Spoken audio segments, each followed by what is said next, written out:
అందరికీ నమస్కారం. పత్రిజీకి ప్రతిరూపం పిఎంసి ప్రతిక్షణం సత్యదర్శనం కార్యక్రమానికి స్వాగతం.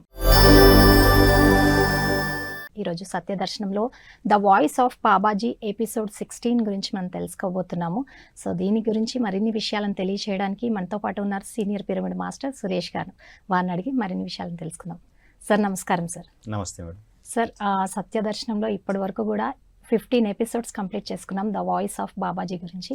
మరి 16th ఎపిసోడ్లో ఏముండబోతున్నాయి, దాని విశేషాలు ఏంటి మాకు తెలియచేయండి.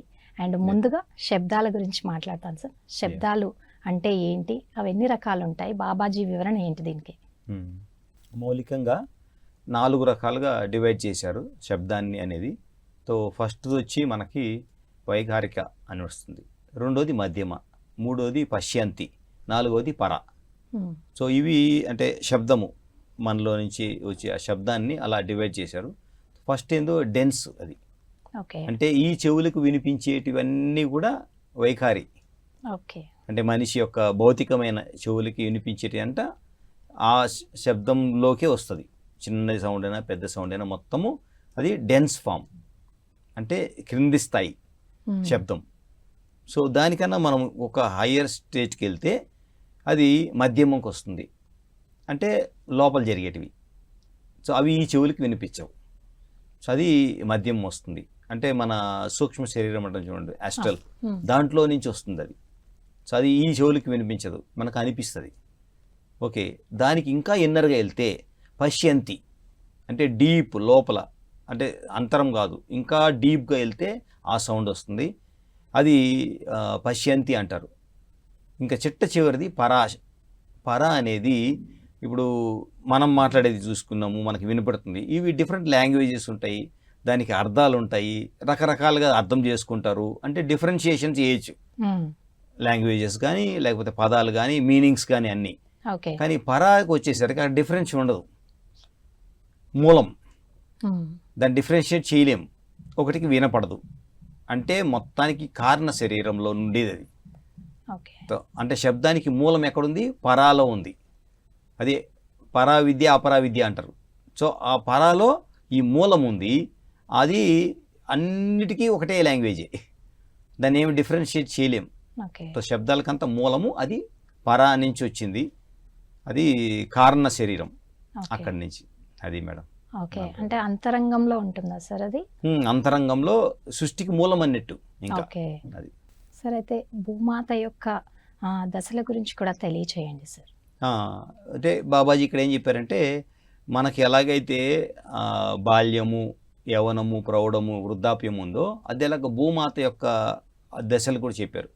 ఏంటంటే ఫస్ట్ సత్యయుగము భూమి మీద, అంటే అక్కడ ఉండే మనుషులందరూ కూడాను ఎలా ఉంటారంటే ప్యూర్ హార్టెడ్, అంటే ఒక్కరో కూడా కలుషితం లేదు. ఇంకోటి మైండ్ డిస్ట్రాక్ట్ కాదు, ఎప్పుడు కాన్సన్ట్రేట్గా ఉంటుంది, దేంతో? దైవత్వంతో. అంటే వేరే ఆలోచనే లేదు, అందరూ సమానము, సత్యంతోనే ఉంటారు.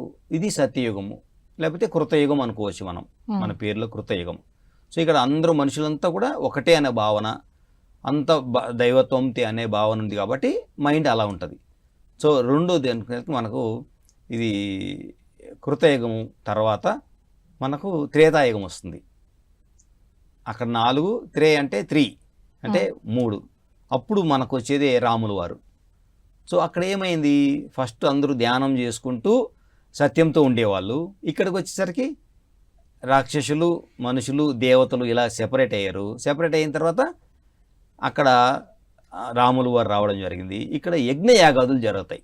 ఓకే, అక్కడ ధ్యానం చేసేవాళ్ళు ఏది సత్యయుగంలో. ఇప్పుడు యజ్ఞ యాగాదుల మీద ఫోకస్, అంటే సాక్రిఫైస్.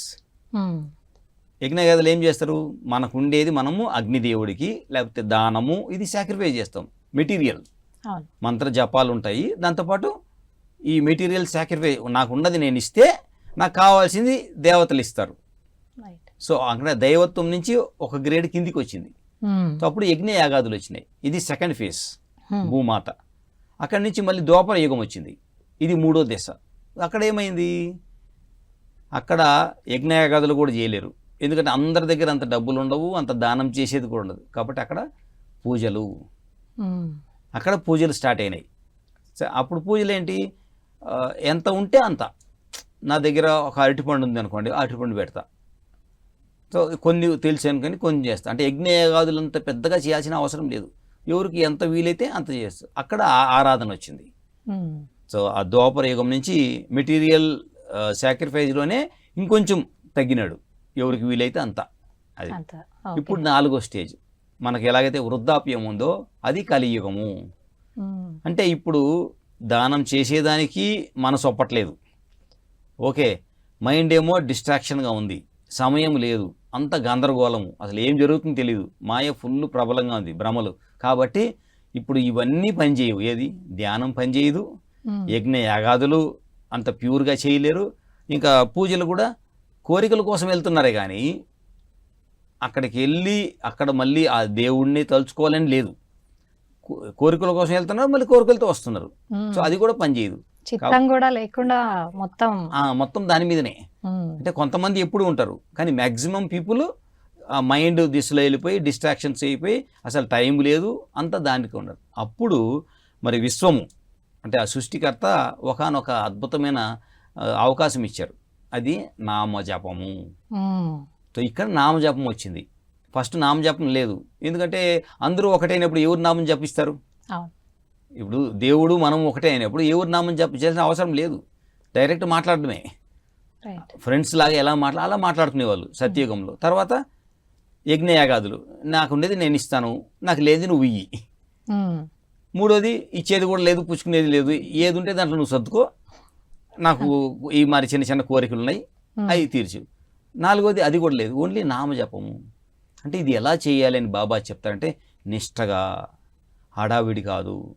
అంటే ఆ నామంలో అంత పవర్ ఉంది కాబట్టి దాన్ని నిష్టగా పోటీపడి కాదు, గబగబా గట్టిగా చెప్పడం కాదు. నీకెంత గొంతుందో దాంతో 2 రకాలుగా ఉన్నాయి, జప అజప.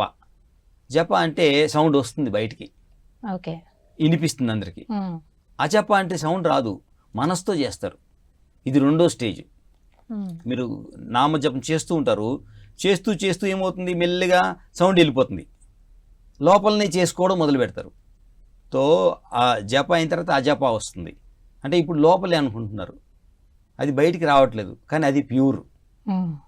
అంటే మీరు లీనం అయిపోయినారు, చెప్పి చెప్పి అలసిపోయింది, ఇప్పుడు లోపలనే చేసుకుంటున్నారు మీరు. జప అజప. సో జపం అంటే ఆ వాయిస్ బయటకు వస్తుంది, మంత్రము జపం ఏదైనా ఆడియబుల్గా ఉంటుంది. అజప అంటే మనసుతో చేసేది, అంటే చేసి చేసి అలసిపోయి ఇంకా లోపలనే చేస్తారు అలాగా. సో అలాగా అది అయ్యి తర్వాత ధ్యానం. అంటే ఇప్పుడు నామం కూడా ఉండదు, నామం కూడా ఉండదు, కంప్లీట్ సైలెన్స్, అలా చేస్తారు. సో ఈ నామానికి ఉన్న ఇంపార్టెన్స్ చెప్తారు బాబాజీ.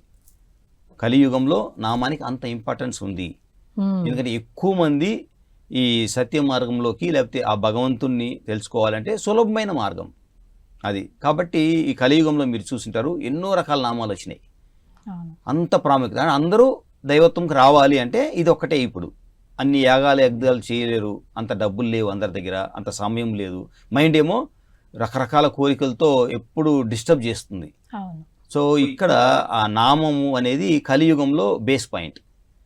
సో ఆ నామంతోనే మరి ముక్తి పొందొచ్చా అంటే ఆ సందర్భాలు ఉన్నాయి అంటారు బాబాజీ.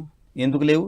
చాలామంది మీరాబాయి కానీ తులసీదాస్ కానీ ఇంక వీళ్ళందరూ కూడా ఆ జపంతోనే, అంటే నారాయణ మంత్రము, రామ జపము, కృష్ణుడు, ఇలా వీటితోనే ముక్తి పొందిన వాళ్ళు ఉన్నారు. సో పవిత్రంగా చేస్తే, శ్రద్ధతో చేస్తే ఏమి చేసినా మీరు ఆ దైవత్వాన్ని అర్థం చేసుకోగలరు, దాంట్లో లయం అవ్వగలరు అని మనకు ఈ 4 అంటే భూమి మీద ఏ ఏ పరిస్థితులు ఉన్నాయో దానికి అనుగుణంగా ప్రకృతి కూడా మనకు సాధనలు ఇచ్చింది. సార్ అయితే మామూలుగా మనం వింటూ ఉంటాము రామనామము రమ్యమైనది రామనామము అనేసి మనం వింటూ ఉంటాం కదా. సో రామనామ విశిష్టత గురించి కూడా తెలియచేయండి. రామనామం గురించి ఎంతో డీప్గా చెప్పారు బాబాజీ. అదేంటంటే రామ అనేది మనం కానీ చేస్తే రాకు దీర్ఘం వస్తుంది, తర్వాత మా వస్తుంది. సో దాన్ని 3గా విభజించారు. రా, మళ్ళీ దీర్ఘము, ఆ, తర్వాత మా. సో ఇది ఏమవుతుందంటే దాన్ని 3గా విభజించి ఆర్ఏ రా, ఏఏ అంటే ఆ అంటే దీర్ఘము, లేకపోతే తర్వాత మా వస్తుంది. ఈ 3 ఏంటంటే ఇవి బీజాక్షరాలు అన్నారు. ఆర్ఏ అనేది అగ్నికి అంట. ఓకే. రెండోది దీర్ఘం చూడండి, అది సూర్యుడికి. మా వచ్చి చంద్రుడికి. ఇప్పుడు భూమి యొక్క పరిస్థితులంతా దేని మీద ప్రభావితము? వీటి 3 మీదనే. అగ్ని మెయిన్, తర్వాత సూర్యుడు, చంద్రుడు. తో ఈ రామనామం అనే ఎవరిని జపిస్తారో బీజాక్షరాలు ఏంటి అంటే అగ్ని నుంచి వస్తుంది, రెండోది సూర్యుడి నుంచి వస్తుంది, మూడోది అంటే ఒక్కసారి మీరు రామ అంటే మీ దగ్గర ఈ 3 శక్తులు వస్తున్నాయి. మరి అది చెప్పుకుంటూ పోతే అంత శక్తి మీ ఆత్మలో వస్తే పరిణితి చెంది మీరు ఒక 6 నెలలు కనుక, అంటే కలియుగంలో పాయింట్ బాబా చెప్పింది, 6 నెలలు కనుక కొంచెము పాలు 2 అరటి పండ్లు తింటూ మీరు 6 నెలలు కానీ క్రమం తప్పకుండా చేస్తే మీకు రామ సాక్షాత్కారం అవుతుంది. ఇది సాధన. అంటే అంత పవర్ ఉంది రామనామంలో. ఇంకా రెండోది ఏం చెప్పారంటే వీళ్ళు ముగ్గురు అంటే ఆ అగ్ని అనేది బ్రహ్మకు ప్రతీక, సూర్యుడు అనేది విష్ణువుకి, చంద్రుడు అనేది శివునికి. అంటే త్రిమూర్తులు ఎక్కడున్నారు? ఒక్క రామ అనే పదము చెప్పడంలోనే ఈ ముగ్గురు త్రిమూర్తులు ఉన్నారు. సో దీని గురించి అంటే ఓంకారం శివుడు చెప్పాడు మనకి. ఆ ఓంకారం చెప్పిన శివుడే పార్వతీ మాతకు చెప్తాడు. ఏమని చెప్తారంటే రామ అనేది ఎంతో దివ్యమైనది, రా అనేది నరుడికి సంబంధించింది, మా అనేది నారాయణుడికి సంబంధించింది. ఎవరైనా నరుడు నుంచి నారాయణుడు కావాలి అంటే ఈ రామ మంత్రాన్ని జపిస్తే ఆ కలియుగంలో వాళ్ళు మాధవుడుగా మారిపోతారు అనేసి శివ పరమాత్ముడు పార్వతీదేవికి చెప్పడం అనేసి మనకు మహావతార్ బాబాజీ నీలకంఠం గారికి చెప్పడం జరిగింది. ఓకే, అది సరే. అయితే బాబాజీ గారు బుద్ధ భగవానుడి గురించి కూడా మాట్లాడారు. సో ఆయన విశిష్టత గురించి కూడా తెలియచేయండి సార్. అంటే లాస్ట్ చాప్టర్లో ఇది వస్తుంది మనకి. బుద్ధ భగవాను గురించి ఏం చెప్పారంటే బుద్ధ భగవానుడి యొక్క లక్ష్యం భూమి మీదకి రావడం అంటే శాంతి, అహింస, ఇవి 2 అంట. భూమి మీద శాంతి లేదు, శాంతిని నెలకొల్పడము. హింస ఉంది కాబట్టి అహింసను తీసుకురావడం. సో ఇవి 2 కోసమే బుద్ధ భగవానుని యొక్క జన్మ జరిగింది. సో జీవితాంతము ప్రబోధించింది కూడా అదే. ఎక్కడ కూడా హింస ఉండకూడదు, మొత్తం సత్యమే ఉండాలి అనేసి. సో ఆ బుద్ధ భగవానుడు చెప్పిన ఒకానొక ఈ మెసేజ్ అష్టాంగ మార్గం కానీ ఇవన్నీ వీటిల్ని కొన్ని ఇన్స్టిట్యూట్స్ ఉన్నాయి. అంటే మాంక్స్ అంటారు చూడండి, వాళ్ళు ఎన్నో ఇన్స్టిట్యూట్లు ప్రపంచంలో అనేక రకాల్లో వాళ్ళు మిషన్స్ రన్ చేస్తున్నారు. ఆ బౌద్ధ ధర్మాన్ని ప్రజలకి తీసుకెళ్తున్నారు. సో ఒకానొక ఆ సంస్థలో ఇది ఉందంట. ఏంటంటే వాళ్ళు బుద్ధుడు యాస్ట్రల్గా ఉన్నారు భూమి మీద అని వాళ్ళు విశ్వసిస్తారు. శరీరం వెళ్ళిపోయింది కానీ ఆయన ఉన్నారు. ఆయన ఇప్పుడు కూడా ఆ ప్లేస్లో బౌద్ధ భిక్షువులతోటి జ్ఞానం బోధిస్తున్నారు. దాన్ని బుద్ధ లోకం అంటాము. అది ఇంకా ఉంది భూమి మీద అని వాళ్ళ టిబెట్లోనో చైనాలో ఎక్కడ ఉంది. వాళ్ళు ఇప్పుడు కూడా ఉన్నారు అనేసే ఆ యొక్క ధర్మాన్ని దాన్ని ఆచరిస్తూ దాన్ని ప్రపంచానికి తెలియజేస్తున్నారు. సో అలాగ చేసుకుంటూ వాళ్ళు ఏం చేశారంటే బుద్ధ లోకం ఉంది అంటే బుద్ధ భగవానుడు 3 సార్లు తన యొక్క ఆయువుని పొడిగించుకున్నారంట. ఓకే. ఎందుకంటే 81 ఇయర్స్ వరకు జీవించారు. సో ఒక ప్రణాళికబద్ధంగా వైశాఖ పౌర్ణమి, ఇప్పుడు వచ్చే పౌర్ణమి ఏదైతే ఉందో వైశాఖ పౌర్ణమికి ఆయన జన్మించడము, మరి వైశాఖ పౌర్ణమికే ఆయనకి జ్ఞానోదయం అవ్వడము, మళ్ళీ నిర్వాణం కూడా అంటే వెళ్ళిపోయేది కూడా ముందే తెలుసు. నేను పలానా రోజు వెళ్తాను అని కూడా డిసైడ్ చేసుకుని, అంటే పుట్టుక, జ్ఞానోదయము, మళ్ళీ ఈ భూమి నుంచి విరమణ 3 కూడా ఒకటే రోజున జరిగింది. సో అంటే ఆ బుద్ధ లోకంలో ఎవరుంటారంటే ఆ బుద్ధ సంఘంలో ఎవరుంటారో వాళ్ళందరూ ఉంటారు. అదేలాగా బాబాజీ ఏం చెప్తారంటే క్రియాలోకం కూడా ఉంది. క్రియాయోగ ఎవరైతే చేస్తారో బాబాజీ సమక్షంలో వాళ్ళకు కూడా ఒక లోకం ఉంది. ఎలాగైతే కైలాసము, వైకుంఠము, బ్రహ్మలోకం ఉందో ఎవరెవరి గురువులు అంటే ఎన్లైటన్ అయిన తర్వాత వాళ్ళ శిష్యులంతా కలిసి ఒక లోకంలో ఉంటారు అని చెప్పడం జరిగింది. ఓకే సార్, అంటే క్రియాయోగం అంటే అక్కడ మనం చేసే కార్యాలన్నీ కూడా మనతో మమేకమయ్యే కార్యక్రమాలు ఉంటాయా సార్? సహజంగా చేసేటివన్నీ క్రియలు. మనం ప్రయత్నపూర్వకంగా చేసేది కర్మలు. అంటే ఇప్పుడు శ్వాస ఉంది, అది ఆ శ్వాసను గమనిస్తూ ఉంటే అంటే మనం తీసుకోకుండా అది క్రియ కిందికి వస్తుంది. మనమే చేస్తే అది కర్మ అవుతుంది. సో దానికి ఒక నిర్దిష్టమైన ఒక సబ్జెక్ట్ లాగా పెట్టి సాధన చేయించి, అందరికీ కాదు ఇది, బాబాజీ లహరి మహాశయ గారికి ఇచ్చారు, అదేలాగా ఇంకొంతమంది శిష్యులకి ఇచ్చారు. ఒక ప్రాక్టికల్ లాగా ఉంటుంది. అది అర్హులైన వాళ్ళు అది పాటించి, పరీక్షలు ఉంటాయి దానికి, ఎవరైతే నిలబడతారో వాళ్ళకి అది ఇస్తారు. తర్వాత వాళ్ళు సాధన చేసుకున్న తర్వాత మళ్ళీ గురువే చెప్తారు, నువ్వు ఇప్పుడు అర్హుడు అయినావు వేరే వాళ్ళకి ఈ క్రియాయోగ చెప్పడానికి, ఈ దీక్ష ఇవ్వడానికి. అంటే ఆ పర్మిషన్తోనే ఇవ్వాలి. లేకపోతే ఏమవుతుందంటే ఇంబ్యాలెన్స్ అయింది అనుకోండి, అది తిరగొడుతుంది. అప్పుడు ఏం చేస్తారు, క్రియాయోగానే తప్పనే మాటలు వస్తాయి. కాబట్టి దానికి ఒక సిస్టమ్ ఉంది. గురువు పర్యవేక్షణలోనే మళ్ళీ పర్మిషన్తోనే మనం చేయాలి. శ్వాస మీద ధ్యాస ఎవరైనా చేయొచ్చు, అది అలా కాదు. అది ఆ ఒక పద్ధతిలో అది గురువే చెప్తాడు, అప్పుడు ఆ దీక్ష తీసుకోవాలి, తర్వాత దాన్ని పాటించాలి. అదేలాగా. ఓకే సార్, ఇందాక మనం భూమాత గురించి మాట్లాడుకున్నాం, భూమాత యొక్క లక్షణాల గురించి మాట్లాడుకున్నాం. మనిషి ఎటువంటి కర్మలు చేస్తే భూమాత కూడా మనల్ని భరిస్తుంది అంటారు, లేదంటే భూమాత యొక్క ప్రభావం మన పైన ఎలాంటి దుష్కర్మలు చేయడం వల్ల ఆమె ప్రభావం ఉంటుందంటారు సార్? దీని గురించి కూడా వివరించండి. అంటే మనం ఏం చేస్తే అది వస్తుంది అనే దానికి భూమాత అది అలాగే పెట్టడం జరిగింది. అది సృష్టి ధర్మం. మనం ఏమేమి చేస్తామో దాని రిజల్ట్ మనకు వస్తుంది. సో ఏం చేయాలి అంటే మంచిగా, ఎలాగైతే ఒక ఎన్లైటెన్ మాస్టరు అందరితో సమానంగా ప్రవర్తిస్తారో, ఎవరి దాంట్లో అంటే విషయాల్లో దూరకుండా తను స్వేచ్ఛ పొందుతాడు, స్వేచ్ఛ ఇవ్వడం ద్వారా. సో ఇక్కడ సకల జీవరాశులకి మనం స్వేచ్ఛ ఇస్తే మనం స్వేచ్ఛను పొందుతాం. సో భూమాతకు కూడా స్వేచ్ఛ ఉంది కదా, మనం ఎందుకు మరి అంత రఫ్గా మేనేజ్ చేస్తున్నాం అంటే ఆలోచన కూడా మనకు లేదు. భూమాతని మనము రాళ్ళు రెప్పలు ఇలా చూస్తున్నామే కానీ ఆమె ఎంతో సున్నితమైనది, ఆమె కూడా ఒక మనసు ఉంది, ఒక ఆత్మ ఉంది, ఆమెకు కూడా బాధ నొప్పి వేస్తుంది అనే స్పృహ మనం కోల్పోయాం. ఎప్పుడైతే మనము ఆధ్యాత్మిక గురువులతోటి ధ్యానము, స్వజన సాంగత్యము ఇవి చేస్తామో అప్పుడు ప్రతి వస్తువుకి ఒక శక్తి క్షేత్రం ఉంది. ఆ శక్తిలో నెగిటివ్ ఉంటుంది, పాజిటివ్ ఉంటుంది, ఎఫెక్ట్ అనేటివి ఉంటాయి. మనం ఏది ఇస్తే ప్రతిస్పందన అదేలే వస్తుంది. సో భూమాత మనందరికీ ఆశ్రయం ఇచ్చింది కాబట్టి మనం ఎలా ప్రవర్తించాలి, ఈ కనీస అవగాహన మనకున్నప్పుడు మనం మంచి వైపే చూస్తాం. సో ఎప్పుడైతే మనము ఆలోచనల్లో మంచే ఉండింది అనుకోండి, మంచి వాళ్ళతో స్నేహం చేస్తాం. ఎప్పుడైతే ఒకవేళ నెగిటివ్ వచ్చినా ఏం చేస్తాము, వెంటనే దాన్ని మార్చుకుంటాం. వచ్చింది ఆలోచన ఏది కీడు, లేకపోతే వేరే వాళ్ళని ఏమో చేసేయాలని, వెంటనే ఏం చేయాలి, దాన్ని ఆపోజిట్గా మార్చుకోవాలి. ఇది అంటే నాకు అజ్ఞానంతో వచ్చింది, నేను దాన్ని జ్ఞానవంతంగా చేసుకున్నా కాబట్టి ఏం చేయాలి, ఆ ఆలోచన మనము ఆపోజిట్గా చేసుకొని దాన్ని వేరే రకంగా మాట్లాడాలి. ఇప్పుడు నాకు ఐడియా వచ్చింది ఈ మాదిరిగా 10,000 తొందరగా సంపాదించేయచ్చు అనేసి, వెంటనే బుద్ధి వచ్చి ఏం చేయాలి, తొందరగా ఏది రాదు, ప్రతిదానికి ఒక టైం ఉంటుంది.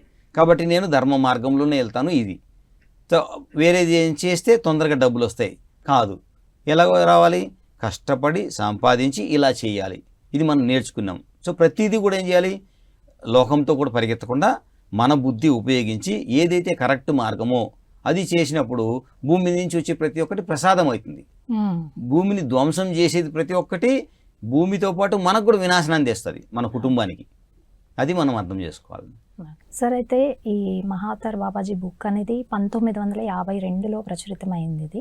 సో మరి మనకు పిఎస్ఎస్ మూవ్మెంట్ స్టార్ట్ అయ్యి 40 years అవుతుంది. సో అప్పటి నుంచి కూడా ఇది పరిశోధన విధంగా వస్తూనే ఉంది. సో దీని గురించి మీరు ఏం చెప్తారు? బాబాజీ ఏం చెప్తారంటే, ఈ భూమి మీద ఏమి జరిగినా ఒక ప్రణాళికాబద్ధంగా జరుగుతుంది. ఏది ఆషామాషిగా జరగదు, కారణం లేకుండా జరగదు. ప్రతి ఒక్కటి గురువుల యొక్క అంటే ఎన్లైటెండ్ ఎవరైతే గురువులు ఉన్నారో వాళ్ళ యొక్క ఆధ్వర్యంలోనే కనుసన్నల్లోనే జరుగుతుంది. ఏది ఇక్కడ ఏం జరిగినా దానికి కారణం అనేది ఉంటుంది, దానికి పర్పస్ అన్నీ ఉంటాయి. సో బాబాజీ 1952లో ఈ బుక్ ఎలాగంటే, అప్పటికి చూసుకోండి యోగానంద పరమహంస గారు ఈ లోకం వదిలేసి వెళ్ళారు. ఆ తర్వాత కంటిన్యూ కావాలి కదా, కాబట్టి ఎగ్మోర్లో ఉన్న నీలకంఠం గారిని, ఆయన ఒక జర్నలిస్టు, బాగా చదువుకున్న ఆయన. సో ఆయన్ని ఎలాగా తీసుకుని వచ్చారంటే రామయ్య గారు అని ఇంకొక ఆయన ఉన్నారు. ఆయన క్రియాయోగ సాధకులు. అక్కడ సెయింట్ మౌంట్లో క్రియాయోగ సెంటర్ ఉంటే అక్కడికి వెళ్ళి చేసేవాళ్ళు. సో ఈయనకి ఆయన పరిచయం కావడము. సో ఆయన చాలా సంస్థలు తిరిగారు. తిరిగి ఇది కూడా ప్రయత్నం చేద్దామని వీటికి రావడం జరిగింది. నీలకంఠం గారు బాగా చదువుకున్న ఆయన. అక్కడికి వస్తే ఆయన ఏదైనా బుక్ రెఫర్ చేయండి మాకంటే ఒక యోగి ఆత్మకథ బుక్ రెఫర్ చేశారు రామయ్య గారు. సో అప్పుడు చెప్పారు రోజు ధ్యానం చేయాలి, ఈ క్రియాయోగ సాధన చేయాలి అనేసి. సో ఆ బుక్ చదివిన తర్వాత ఆయనలో ఆ చైతన్యం పెరిగింది, ఆ అవగాహన వచ్చింది. సో రోజు ధ్యానం చేయడము, గ్రూప్ మెడిటేషన్లో పాల్గొనడము, అంటే నడిచి వెళ్ళాలి ఎక్కడి నుంచి ఎగ్మోర్ నుంచి అక్కడ వరకు. సో ఆయన ఎప్పుడు కూడా దాన్ని ఒక పాజిటివ్గా తీసుకొని ఎట్టన్నా సరే నేను గ్రూప్ మెడిటేషన్ చేస్తాను అనే దృఢ నిశ్చయంతో వెళ్ళేవాళ్ళు. సో వెళ్ళి అలా చేయగా అంటే మహావతార్ బాబాజీ అంటే అన్ని గమనిస్తూ ఉంటారు కదా. సో ఈయన్ని పిక్ చేశారు. ఏదైతే ఇప్పుడు ఈ ప్రపంచానికి యోగానంద పరమహంస గారు వెళ్ళిపోయిన తర్వాత ఆ పరంపర రావాలి అనుకున్నప్పుడు వీళ్ళిద్దరిని క్లబ్ చేశారు. ఎవరిని? రామయ్య గారు, తర్వాత నీలకంఠం గారు.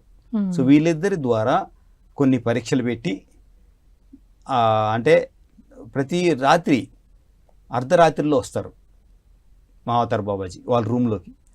ఆయన చెప్తూ ఉంటారు, వీళ్ళు రాసుకుంటూ ఉండాలి. అలాగా ఒకరోజు 2 రోజులు, ఒక్కొక్కసారి నాకు ఇప్పుడు టైం లేదు, నీ ఆరోగ్యం బాగలేదు, నేను వారం రోజుల తర్వాత వస్తా, 4 రోజుల తర్వాత వస్తా అనేసి, నీకు ఎప్పటి నుంచి అయితే ఈ మార్గంలో ఉన్నావో అప్పటి నుంచి అన్నీ నేను చూసుకుంటాను, నీ ప్రాపంచికంగా నువ్వు ఏమీ బాధపడద్దు, నీకు ఎప్పుడెప్పుడు ఏమేమి కావాలో నువ్వు అడగకుండానే ఇచ్చే బాధ్యత నాది, కానీ నీకు కాన్సన్ట్రేషన్ మాత్రం ఈ బుక్ మీద పెట్టు, రాబోయే తరాలకి ఇది చాలా ఇంపార్టెంట్ అనేసి చెప్పడం జరిగింది. సో ఆ గురువు మాట విని క్రమం తప్పకుండా వాళ్ళు ఎన్ని ఇబ్బందులు ఉన్నా, ఫిజికల్ బాడీ ప్రాబ్లం ఉండేది కానీ డబ్బులు ఉండేవి కావు, అయినా కానీ ఎన్ని కష్టాలు ఉన్నా సరే ఆయన కంప్లీట్గా సరెండర్ అయ్యారు. కాబట్టి ఆ విశ్వాసంతో మనకి బాబాజీ ఏమేమి చెప్తారో పలానా రోజు ఈ బుక్ రావాలి అనుకున్నప్పుడు డబ్బులు లేకపోయినా ఏం లేకపోయినా ఆ బుక్ వచ్చేసేది. సో అది ముందుగానే రాశారు, తర్వాత రాస్తే మనం మాట్లాడుకోవచ్చు. కానీ ఆ రాసిన దాంట్లోనే పలానా పలానా పలానా రాశారు. ఆ డేటు టైం ఏదైతే చెప్పారో అదే ప్రకారము బాబాజీ చెప్పిందంతా రావడం జరిగింది. అంటే వాళ్ళకు ముందుగానే దీని పట్ల అవగాహన ఉంది, దాని ప్రకారమే భూమి మీద పరిస్థితులు కూడా మారుతూ వస్తాయి. సో అక్కడ ఏమవుతుందంటే అలా ఉన్నప్పుడు డబ్బులు లేవు అనేసి వీళ్ళు బాధపడుతుంటారు.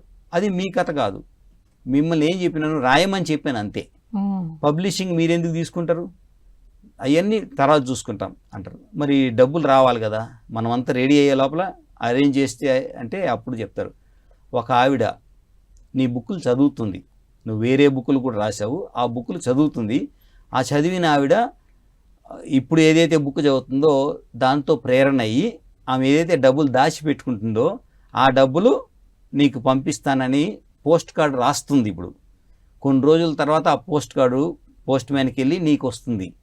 అంటే మనం రాసే సమయానికి ఆమె ఆ డబ్బులు ఈ బుక్ ప్రచురణకి ఇస్తుంది అని. అంటే బాబాజీ గారు ఏవైతే సందేశాలు ఇవ్వాలనుకున్నా అవి కాకుండా వారికి లోపల ఇంటర్నల్ గా రగులుతున్న ప్రశ్నలకు కూడా సమాధానం. ఒకసారి రాయాలని చూస్తారు, ప్రశ్న అడిగితే కదా జవాబు ఇచ్చేది.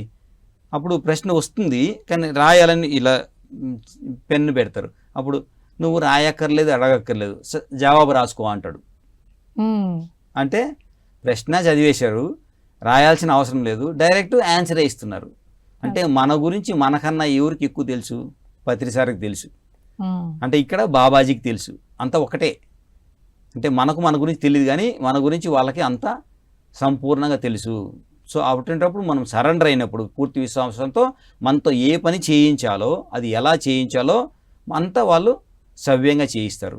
సో అనుకున్నట్టే ఆ కార్డు రావటము, మళ్ళీ ఆ మేడం దగ్గరికి వెళ్ళటము, తో ఈ బుక్కులకి 3 బుక్కులు కావాల్సిన ఎంతైతే డబ్బులు కావాలో అదంతా అరేంజ్ చేసి అనుకున్న సమయానికి 3 బుక్కులు రిలీజ్ అవ్వడము, 3 కూడా ఇండియాలోనే రిలీజ్ అయ్యాయి, భారతదేశంలోనే రిలీజ్ అవ్వడం జరిగింది. తర్వాత మొత్తం తర్వాత అయిన తర్వాత ఫారిన్ నుంచి కూడా అది రీప్రింట్ చేసి పంపించడం జరిగింది. ఓకే, అంటే ఈ 3 బుక్లలో కూడా ఈ 16 ఎపిసోడ్లు అన్నీ కూడా ఈ 3 బుక్లలో పొందుపరచడం జరిగింది. మనం కవర్ చేసాం.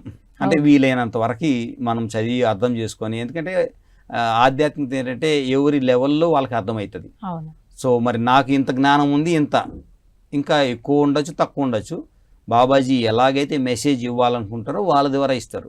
ఇది మన అదృష్టంగా భావించి ఒక టేకప్ చేసుకున్నాము. సో 16 ఎపిసోడ్లుగా వచ్చి ఈ రోజుతోటి మనం లాస్ట్ ఎపిసోడ్లో ఉన్నాం. సో మహావతార్ బాబాజీ. సో ఇంత అద్భుతమైన అవకాశం ఇచ్చిన పిఎంసికి, మరి పత్రి సార్, దీనికి మూలం పత్రి సార్, పత్రి మేడం. సో వాళ్ళ ఎనర్జీతో వచ్చింది కాబట్టి మనకు అంటే తెలుగులో ఇంతమందికి వెళ్ళడానికి మరి బాబాజీ సహాయం ఉంటేనే ఇది జరుగుతుంది. ఆయన సహకారాలు ఉన్నట్టే మనము వాళ్ళకి హృదయపూర్వకంగా ధన్యవాదాలు తెలుపుకున్నాం. సరే, అయితే ఇప్పటి వరకు కూడా అంటే మిగతా 15 ఎపిసోడ్స్ ఎవరైతే చూడలేదో 16th చూస్తున్నారో, లేదంటే ఇది కూడా ఐడియా లేని వాళ్ళు ఒకవేళ ఈ బుక్స్ అంటే ఈ వాయిస్ ఆఫ్ బాబాజీ అనే దాని గురించి ఎందుకు తెలుసుకోవాలి, అది మనం ఎలా అన్వయించుకోవాలి మన లైఫ్కి, దాని గురించి కూడా తెలియచేయండి. అదే, ప్రతి ఒక్కటి ఏది యాదృచ్ఛికంగా జరగదు. పుట్టినప్పటి నుంచి వెళ్ళిపోయేంతవరకు ప్రతి ఒక్కటి ఆల్రెడీ ఆత్మ డిసైడ్ చేసుకుంటుంది. నీకు మరణం లేదు. ఎందుకంటే ఫస్ట్ లైన్ స్టార్ట్ అవ్వడమే యూ కెనాట్ డై అంటారు. ఎలాగైతే పత్రి సారు నువ్వు ఆత్మవి, నువ్వు దేవుడివి అంటారో, ఇక్కడ బాబాజీ కూడా అదే చెప్పారు. ఏమి? You cannot die. నువ్వు చావలేవు, చావాలనుకున్నా చావలేవు. ఎందుకు? నువ్వు ఆత్మవి. సో అంత ధైర్యంగా పనిచేయి, నీకు ఏ టాస్క్ వచ్చినా ధైర్యంగా పనిచేయి, ముందుకు వెళ్తూ పో అనేసి చెప్పడమే జరిగింది. ఎవరికైనా సరే, అందరికీ. ఇంకొకటి, వాళ్ళ గ్రూప్లో 14 మంది ఉంటారు. 14 మంది ఒకటేసారి ప్రత్యక్షం అవుతారు. ఎక్కడికైనా రావాలి. బాబాజీ ప్లస్ 13 మంది, వీళ్ళందరూ ఒకటేసారి ప్రత్యక్షం అవుతారు. వీళ్ళు ఎవరు అంటే ఎప్పటి నుంచో బాబాజీని అనుసరిస్తూ ఆ క్రియాయోగా చేసుకుంటూ లోక కళ్యాణం కోసం ఉండిపోయిన వాళ్ళు. ఓకే, వాళ్ళు చనిపోయిన వాళ్ళు కాదు, ఇక్కడ ఆ పనితో ఉండిపోయిన వాళ్ళు. ఇప్పుడు ధర్మ సంస్థాపన అయిపోయేంత వరకు వాళ్ళు భూమి మీద ఉంటారు. అది గ్రూప్ అన్నట్టు. ఓకే, సరే, అయితే బాబాజీ యొక్క ఆశ్రమ వివరాల గురించి కూడా తెలియచేయండి సార్. ఈ ఒక్కసారి ఏమవుతుందంటే, నీలకంఠం గారు ఉన్నప్పుడు ఆశ్రమం చూపిస్తాను నీకు అంటారు. సరే అని, ఇది ఎక్కడ? ఎగ్మోర్లో. ఎగ్మోర్ అంటే చెన్నై. ఇప్పుడు సెంట్రల్, ఇక్కడ మనకు కాచిగూడ, సికింద్రాబాద్ ఉందో అలాగ అక్కడ సెంట్రల్, తర్వాత ఎగ్మోర్ 2 స్టేషన్లు. సో అక్కడ దగ్గరలో ఆయన ఉండేది. సో ఆయన రూమ్లో బాబాజీ వస్తారు కదా, అప్పుడు తీసుకెళ్తాన్న ఆశ్రమానికి అంటారు. అప్పుడు మనం ఎలాగైతే ధ్యానంలో మన సూక్ష్మ శరీరం వెళ్తుందో అలాగే వీళ్ళిద్దరూ ఇక్కడ కళ్ళు మూసుకుంటారు. కళ్ళు మూసుకున్న తర్వాత అక్కడ ప్రత్యక్షం అవుతారు. ఓకే, అది బద్రీనాథ్కి ఒక 25 కిలోమీటర్ల నార్త్లో ఉంటుంది వీళ్ళ ఆశ్రమం. ఆ ఆశ్రమం పేరు ఏంటంటే గౌరీ శంకర్ పీఠం. ఆ గౌరీ శంకర్ పీఠంలో లోపల గుహ, ఆ గుహలో కొన్ని వేల మంది ఉండొచ్చు, అంత పెద్దది గుహ. సో అక్కడ వెళ్ళినప్పుడు అప్పుడు లంచ్ టైం అవుతూ ఉంటుంది వాళ్ళకి. అక్కడ కూడా బాబాజీ ఉంటారు. అక్కడ బాబాజీ ఇంట్రడ్యూస్ చేసి వాళ్ళు తింటూ ఉంటారు. ఏంటంటే అన్నము, తర్వాత పాలు, కొంచెము బెల్లము, ఇది వేసి అవి తింటూ ఉంటారు. ఒక్కొక్కరి దగ్గర ఒక్కొక్క పాత్ర ఉంటుంది. ఆ సాధకులు తింటూ ఉంటారు. సో వాళ్ళతో ఎంతో ఫ్రెండ్లీగా మాట్లాడుతూ ఉంటారు బాబాజీ. సో అప్పుడు పరిచయం చేస్తారు. మనకు ఒక 6 నెలల తర్వాత వీళ్ళు మన దాంట్లో జాయిన్ అవుతారు అనేసి, అంటే వాళ్ళకి ఇంట్రడక్షన్ వీళ్ళ గురించి. వీళ్ళకి చెప్తారు ఏంటంటే, మీరు ఇప్పుడు అయిపోయిన తర్వాత ఈ బుక్కులు రాసి ఇది ప్రచారం అయిన తర్వాత మీ ముగ్గురికి ఇక్కడ ఒక ప్లేస్ ఉంది అంటారు. ముగ్గురు అంటే ఎవరు? 3 ఆత్మలు కలిసి ఒక ప్లేస్ చూసుకోండి. ఒకటి ఈ బుక్ రాసిన 2, నీలకంఠం గారు, తర్వాత రామయ్య గారు. 3వది దీనికి సహాయం చేశారు కదా ఒక ఆవిడ. అంటే ఆవిడ దగ్గర ఉన్నాయి డబ్బులు, కానీ ఏం చేసింది ఆమె? ఈ డబ్బులు లోక కళ్యాణం కోసము వచ్చే ఈ బుక్ కోసం కావాలని మొత్తం సమర్పించుకుంది కదా, కాబట్టి ఆమెకు కూడా అర్హత కలిగింది. ఎవరైతే తమకున్న మొత్తాన్ని లోక కళ్యాణం కోసం ఇస్తారో వాళ్ళు ఆ గ్రూప్లో వస్తారు. సో వీళ్ళు ముగ్గురికి ఒక ప్లేస్ ఇవ్వడం జరిగింది. అంటే 14 + 1 కదా, ఇప్పుడు ఎంత అయింది? 15 + 1 అంటే 16 మంది అయినారు మొత్తం. అప్పుడు చెప్తారు బాబాజీ, ఇంకా ఒకరు వస్తారు, ఒక 5 మంది + ఒక మేడం, మొత్తం 6 మంది మాతృమూర్తులే వీళ్ళు 6 మంది పనిచేస్తున్నారు. ఇప్పుడు భవిష్యత్తులో ఈ ధర్మ సంస్థాపన కోసం ఈ 6 మంది అంటే ఒకరు గురువు స్థానంలో ఉన్నారు, 5 మంది ఫాలోగా ఉన్నారు, మొత్తం ఆడవాళ్ళే. సో వీళ్ళందరూ కూడా భవిష్యత్తులో మన గ్రూప్లో జాయిన్ అవుతారు. సో మొత్తం ఎంతమైంది 17 అవుతారు. అప్పుడు ఇది అంటే 1 + 7 8 ఆ 8 ఫిగర్కి వస్తుంది. ఇది ఎప్పుడు 1952లో మన బుక్లో రాయడం జరిగింది. అంటే ఇప్పటికి ఎంతమంది అనేది మనకు తెలియదు, మనకైతే తెలియదు కదా. అది గురువులకే తెలుసు. అప్పటికీ ఇంతమంది అర్హత సంపాదించారు. అక్కడ బాబాజీ ఏం చెప్తారంటే ఇక్కడికి వచ్చేవాళ్ళు చనిపోయినాక రారు, చనిపోతే ముక్తి అనుకుంటాం కదా, అలా రారు. బతికున్నంగానే సర్వస్వము అంటే భయం కూడా వదిలేయాలి. శరీరం అనే భయము, మరణం అనే భయము, ఇవన్నీ కూడా వదిలేసి పరమాత్మకి ఎవరైతే సరెండర్ అవుతారో వాళ్ళు సశరీరంగా వాళ్ళకి అక్కడ చోటు జరుగుతుంది. లహరి మహాశయ గారు కూడా మీరు వకాయోగాత్మకత మనం చదివితే చనిపోయేటప్పుడు చెప్తారు బాబాజీ, ఇది నీకు ఆఖరి జన్మ, నెక్స్ట్ జన్మలో నువ్వు పుడతావు, కానీ ఒక వయసు వచ్చిన తర్వాత అది వదిలేసి నా ఆశ్రమానికి వచ్చేస్తావు. అంటే బతికున్నంగానే ఆ గ్రూప్లో జాయిన్ అవ్వడం. అది 2-3 సన్నివేశాలు ఉన్నాయి. ప్రభదానంద స్వామీజీ కానీ తర్వాత యుక్తేశ్వర గిరి వీళ్ళందరికీ కూడా బతికున్నంగానే అక్కడ స్థానం కల్పించబడింది. అంటే మన బాహ్య శరీరం పైన మనం కోరికలన్నీ వదిలేసి ఓన్లీ ఆత్మస్వరూపులంగా అక్కడికి వెళ్తేనే అక్కడ ఆశ్రమం అనేది దొరుకుతుందంట. సో సార్ అయితే మరి చివరిగా మీరు ఇచ్చే సందేశం. అక్కడ ఏంటంటే ఎవరు వెళ్ళలేరు. ఫస్ట్ పాయింట్ ఆ 1 మైల్ క్వశ్చన్ అడిగాను, సరే కంటిన్యూ చేయండి. ఆ 1 మైల్ రేడియస్లో ఎవరికి కూడా అలౌడ్ లేదు. అది బాబాజీ యొక్క నియంత్రణలో ఉంటుంది ఒక శక్తి. ఆమె పేరు వచ్చి నాగలక్ష్మి గారు, వాళ్ళ సిస్టర్ అవుతారు. సో ఆమె యొక్క ఆధ్వర్యంలోనే ఆ యొక్క క్షేత్రము రక్షించబడుతూ ఉంటుంది. ఆ రక్షించబడుతున్నప్పుడు ఆ 1 మైలు వరకు ఎవరు వెళ్ళడానికి లేదు, వాళ్ళని అక్కడ రానియరు, లేకపోతే వాళ్ళకి కనపడదు. ఎవరైతే పిలిపించబడతారో వాళ్ళు మాత్రమే లోపలికి వెళ్తారు. మరి ఆవులు ఉన్నాయి, ఇవన్నీ ఉన్నాయి. అవి అక్కడ అయితే చిన్న చిన్న గ్రామాలు ఉన్నాయో వాళ్ళు రోజు ఒక పనిలాగా తీసుకెళ్తారు. మేపిన తర్వాత మళ్ళీ తీసుకొచ్చేస్తారు. లోపల ఒక 1000 క్యాండిల్ బల్బు ఎలా ఉంటుంది, అంత వెలుతురు ఉంటుంది లోపల. ఒక సుందరమైన ప్రపంచము, అందరూ కలిసిమెలిసి, జలపాతాలు ఉన్నాయి, అన్నీ ఉన్నాయి, కానీ బయట వాళ్ళకి ఏమీ తెలియదు. కొన్ని లక్షల మంది ఉండొచ్చు అక్కడ, అన్ని సౌకర్యాలు ఉన్నాయి, కానీ అర్హత పొందిన వాళ్ళు మాత్రమే అక్కడికి వెళ్ళగలుగుతారు. అది ఒక లోకము, దాన్ని క్రియాలోకం అంటాము. క్రియాయోగా చేసే వాళ్ళకంతా క్రియాలోకము. పేరు వచ్చి గౌరీ శంకర్ పీఠము. సో అలాగా అన్ని భూమి మీద మీరు ఇంకొకటి అనుకోపోతారు, అక్కడికి వస్తేనే బాబాజీ కనిపిస్తారు, బాబాజీ అనుగ్రహము అనేసి మాయలో ఉండిపోతారు. ఈ లోకం ఎక్కడుందంటే మీ లోపల కూడా ఉంది. నేను ఎక్కడున్నాను, బాహ్యంగా అక్కడున్నాను, కానీ మీరు తలుచుకుంటే ఈ లోకము మీ లోపలే ఉంది, నేను కూడా మీ లోపలే ఉన్నాను. సో ఇక్కడ 2 పాసిబిలిటీస్ ఇచ్చారు. ఒకటి భౌతికమైన యాత్ర, 2 అంతర్ముఖ యాత్ర. సో మీరు ఇంత అవసరం పడి అన్ని ప్రయాసాలు పడి బద్రీనాథ్ వచ్చి ఆడికి రావాల్సిన పని లేదు. మీరు ఎక్కడున్నారో అక్కడ ధ్యానం చేసి కానీ నాకు ఫుల్ సరెండర్ అయితే మీ లోపలికి నేను ఆటోమేటిక్గా వచ్చేస్తాను. సో అలాగా అంటే అందరికీ సాధ్యమే. గురువు అంటే అది ఒక చైతన్యము, ఒక ఫిజికల్ బాడీ కాదు అని మనకు చెప్పడం జరిగింది. మరి ప్రతి ఒక్కరూ మరి 15 ఎపిసోడ్లు చూసి ఆదరించారు. ఇది 16వ ఎపిసోడు. ప్రతి ఒక్కరూ శ్వాస మీద ధ్యాస పెట్టి ధ్యానం చేసుకుంటూ ఆనందంగా ఆరోగ్యంగా, జీవహింస అస్సలు ఎవ్వరికీ మంచిది కాదు. సో జీవహింసను కంప్లీట్గా వదిలేయాలి, శుద్ధ శాకాహారమే తీసుకోవాలి. ఇంకొకటి క్రియా లోకం కానీ ఇంకా ఏ లోకం కానీ అక్కడ బాబాజీ చెప్పింది ఏంటంటే గురుద్రోహికి స్థానం లేదు.